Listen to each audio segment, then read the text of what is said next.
আসসালামু আলাইকুম। আজকে আমি ভেন্ডি ভাজি করব। প্রথমে পেঁয়াজ দিয়ে দিছি, এখন দিব কাঁচা মরিচ, দিলাম এখন দিয়ে দিব লবণ। সব কিছু ভাজা হয়ে গেছে, এখন দিব ভেন্ডি কুচি। ভেন্ডিটা ভালো করে উল্টাই পাল্টাই দিব। হলুদের এখন একটু হলুদের গুঁড়া ছিটিয়ে ভালো করে লাগাই দিব। হলুদের গুঁড়াটা আবার লাড়ি ছেড়ে সবটার লগে মিশিয়ে দেব। ভালো করে লাড়ি ছেড়ে দিছি, এখন মুই ডাকিয়ে থমো।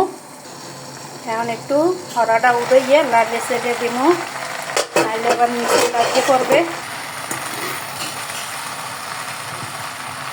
এখন মুই ঢাকনাটা উড়িয়ে দেখি কতদূর কি হয়েছে। ভাজি একদম পারফেক্ট হয়ে গেছে, এখন এককাল খাইলেই হয়।